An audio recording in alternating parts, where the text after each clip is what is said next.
Saya Abdul Ghani, dosen Prodi Ilmu Al-Quran dan Tafsir UIN di Makassar.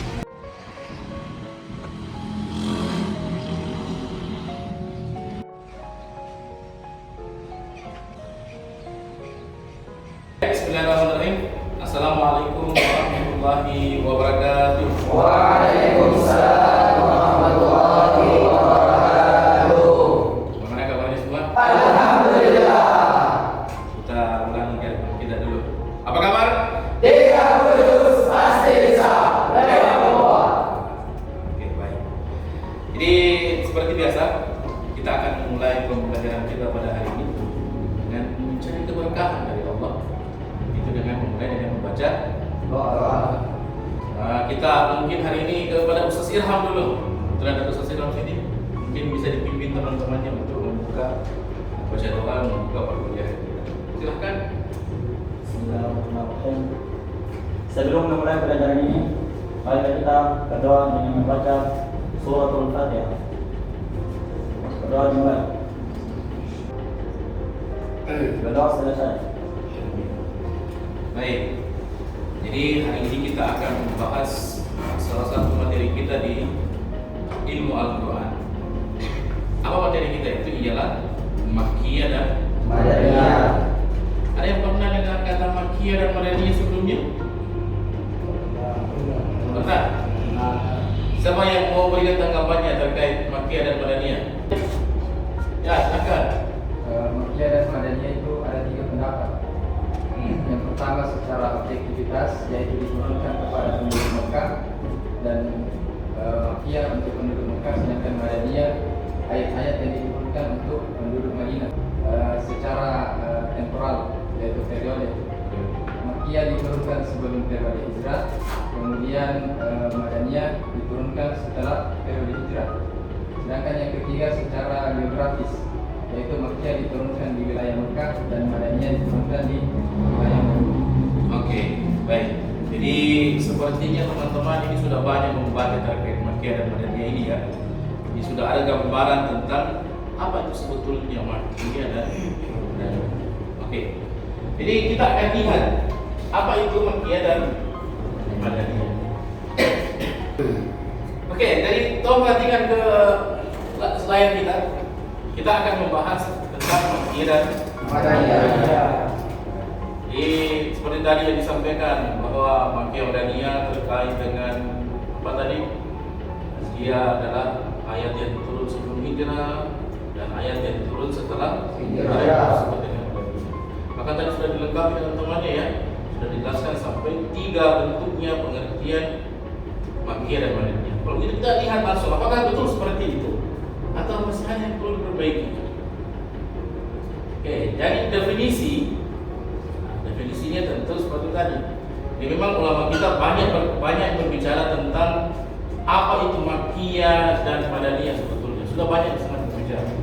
Tapi yang paling masyhur itu ada 3. Seperti tadi ya, kurang lebih seperti disampaikan oleh temannya. Yang pertama dari segi atau secara geografis. Karena Makkiyah ini berasal dari nama kota yang ada di Saudi Arabia. Jadi ada 2 kota yang masyhur ditutup ya, masyhur yaitu Makkiyah, Mekah dengan Madinah. Tapi pertanyaan saya, kira-kira Al-Quran itu turunnya hanya di 2 kota itu atau tidak? Apakah ada ayat yang turun selain 2 kota tersebut? Nah, sebentar kita lihat jawabannya ya. Jadi yang pertama definisinya adalah dari segi atau geografis. Jadi dinisbahkan kalau Makkiyah berarti kepada kota Mekah, Madaniyah berarti selanjutnya. Nah ini kita lihat definisinya Makkiyah adalah ayat yang turun di kota Mekah. Tapi ada catatannya, juga berlaku kepada ayat yang turun di sekitaran kota Mekah. Ada beberapa kota, yaitu Mina, Arafah, dan Hudaybiyah. Di mana itu Mina?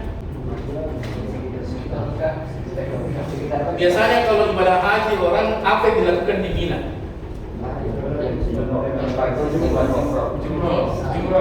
Jumrah.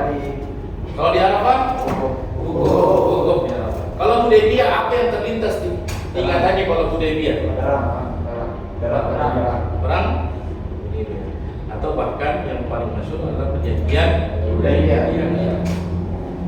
Oke, kemudian kalau berbicara dengan Madinah, tentang Madinah ya seperti tadi ada ayat yang turun di kota Madinah, tapi lagi-lagi ada yang terus tambahan, itu juga berlaku kepada ayat yang turun di sekitaran kota Madinah, yaitu Uhud dan Badar. Kalau Uhud dan Badar perang ya.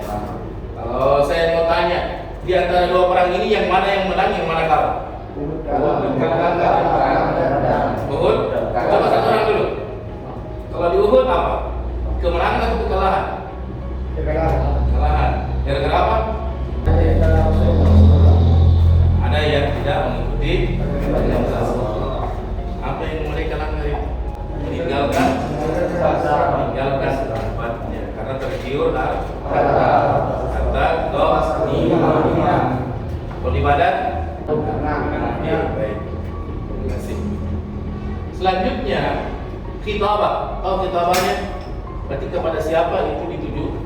Berarti kalau Makkiyah penduduk Mekah dan sekitarnya. Jadi ini menjadi definisi yang kedua bahwa itu dilihat dari khitabah kepada siapa dia diberikan. Jadi penduduk kota Mekah. Lihat sedikit bagaimana kondisinya kota Mekah.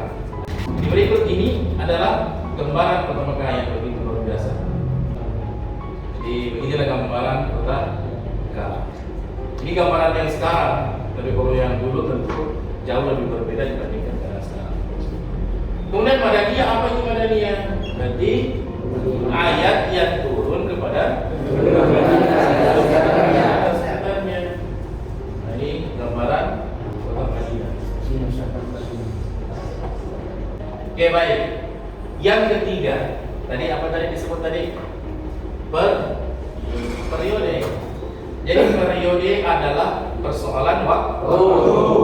Dan ini sangat berkaitan dengan hijrah. Apa itu hijrah? Berpindah dalam arti kalau konteksnya pada masa Nabi terjadi ancaman, terjadi tindakan yang tidak menyenangkan, atau yang berpindah ke tempat yang menerima kita dan dunia. Jadi saya tidak simpulkan bahwa Makkiyah adalah ayat yang turun sebelum dan Madaniyah adalah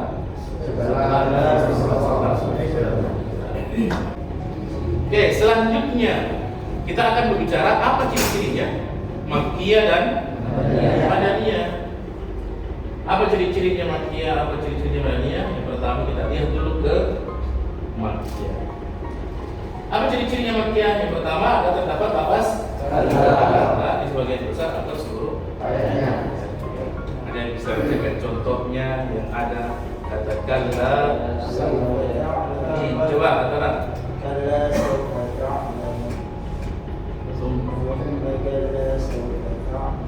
Jadi kalau ada kata kalla dalam ayat itu berarti dia adalah ayat Makkiyah. Yang kedua terdapat sujud tilawah di sebagian atau seluruh ayatnya. Ada yang bisa sebutkan ayat yang sejenak? Surah apa saja? Ya, surat apa lagi? Kalau yang sering dibaca dalam sholat subuh apa? Itu selesainya. Dan berikutnya di awal huruf tahajji seperti qaf, nun, ha, mim atau huruf muqatt. Apalagi contoh lainnya? Contoh lainnya huruf ini, huruf tahajji. Lam mim. Selanjutnya memuat kisah Adam dan Iblis kecuali Quran surah Al-Baqarah. Jadi surah Al-Baqarah kan di lembar berapa itu? Ada yang tahu lembar berapa? 5 atau keempat? 5. Berbicara tentang tentang apa itu? Digoreng Nabi Adam untuk makan buah. Selanjutnya memuat kisah para nabi dan umat-umat terdahulu. Dalamnya terdapat seruan kepada semua manusia dengan ayat apa? Ya ayuhan nas. Dan isi suratnya berupa seruan dengan kalimat ya Bani Adam dan seterusnya. Isinya memberi penekanan pada masalah akidah. Kira-kira kenapa masalah akidah yang banyak di surah Makkiyah?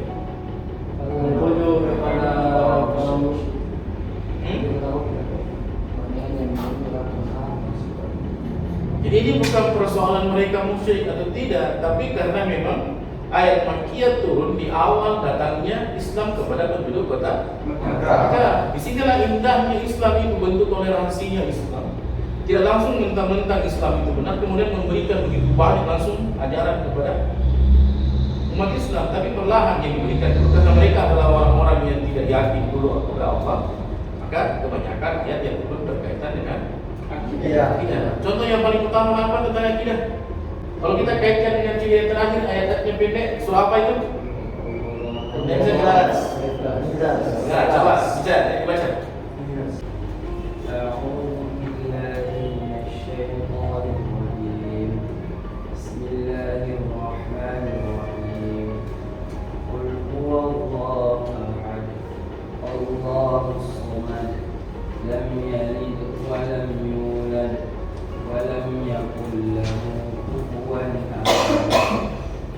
Oke, lanjut. Sekarang kita lihat apa itu ayat Madaniyah, ciri-cirinya.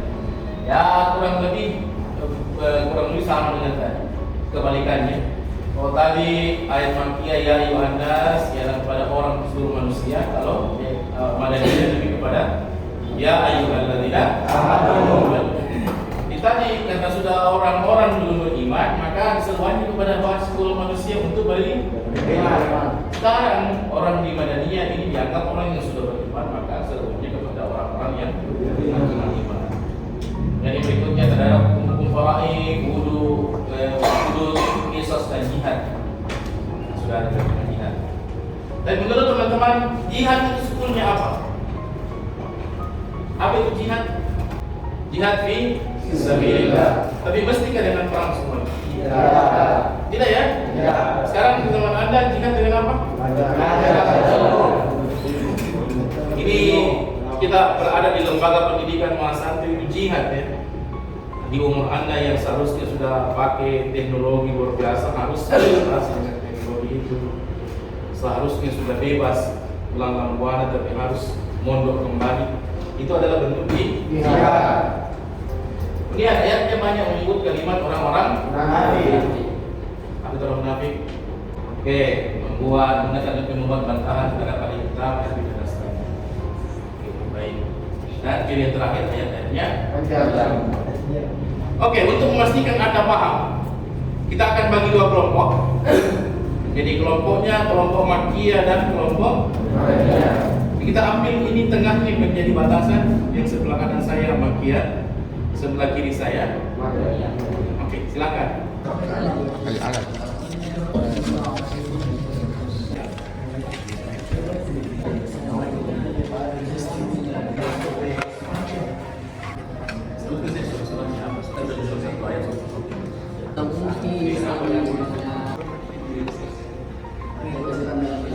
Oke, cukup ya. Sekarang kita kembali ke posisi semua tadi. Perhadapan.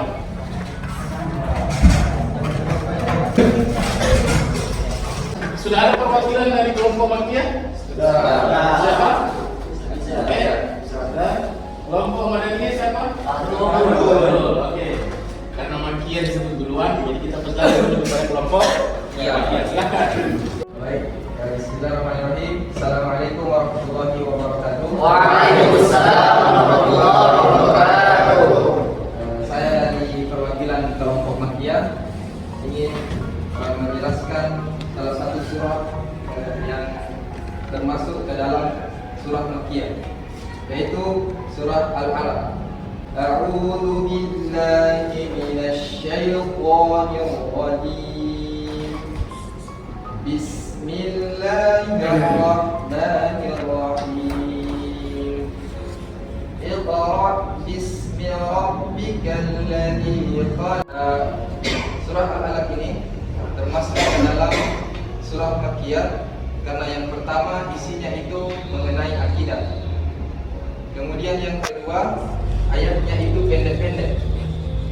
Kemudian yang ketiga di sini ada kata kalam yang termasuk dalam ciri-ciri surah Makkiyah. Kemudian di akhir daripada surat ini yaitu ada ayat sajdah, yaitu ketika kita membacanya maka kita melakukan sujud tilawah. Oke, terima kasih. Berikan aplaus buat teman. Sekian penjelasan kami. Syukron. Assalamualaikum warahmatullahi wabarakatuh. Waalaikumsalam warahmatullahi wabarakatuh. Ya, selanjutnya kelompok Madaniyah. Baik, bismillahirrahmanirrahim. Assalamualaikum warahmatullahi wabarakatuh. Waalaikumsalam warahmatullahi wabarakatuh.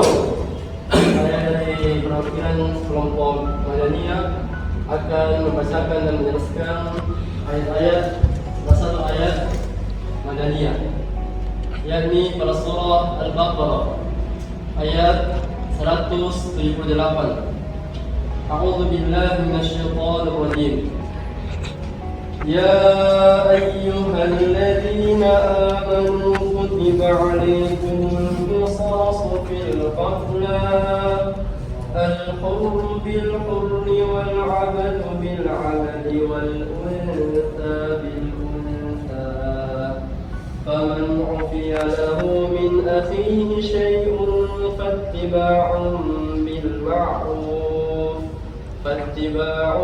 بالمعروف وأداء إليه بإحسان ذلك تخفيف من ربكم ورحمة فمن اعتدى بعد ذلك فله عذاب أليم.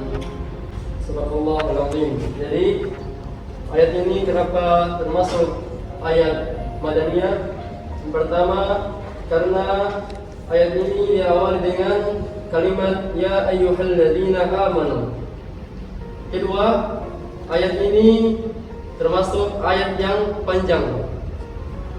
Dan ketiga, ayat ini menjelaskan tentang qisas. Mungkin ini dari saya. Assalamualaikum warahmatullahi wabarakatuh. Waalaikumsalam warahmatullahi wabarakatuh. Kita berikan aplaus. Oke, itu tadi dua pemaparan dari teman-teman kita ya. Jadi sepertinya Anda memang sudah paham betul dengan konsep ciri-ciri apa itu Makkiyah dan apa itu Madaniyah. Ya. Ya tentu kita akan bertanya kenapa kita mesti mempelajari ini. Itu ini adalah salah satu ilmu alat yang membantu kita dalam menafsirkan Al-Quran. Supaya apa? Supaya kita tahu ayat yang duluan turun dengan ayat yang belakangan turun. Makanya kalau ketika kita suruh pilih dari 3 definisi Makkiyah Madaniyah, maka definisi mana yang paling tepat? Maka definisi mana yang paling kuat digunakan? Adalah dari segi waktu, karena dia jelas memisahkan antara ayat yang turun sebelum hijrah dengan ayat yang setelah hijrah. Kalau masalah tempat tadi, karena ada tempat ternyata yang bukan hanya kota Mekah atau kota Madinah. Kemudian penduduk kota Mekah itu juga belum tentu semua penduduk kota Mekah, ada pendatang, apalagi di sana dulu ada Ka'bah yang menjadi tempat orang menyembah berhala pada masa itu. Jadi ini masih ada menyulitkan kita. Tapi kalau modelnya adalah Makkiyah sebelum hijrah dan Makkiyah Madaniyah setelah hijrah, itu rasanya akan lebih mudah dan memudahkan kita untuk membantu menafsirkan ayat Al-Quran. Jadi demikianlah untuk hari ini. Insyaallah kita akan ketemu di pekan berikutnya dengan materi yang berkaitan dengan materi kita hari ini dalam upaya kita menafsirkan Al-Quran. Kita tutup lagi dengan jargon kita. Apa kabar? Tidak putus pasti bisa. Kita tutup dengan doa kafaratul majelis.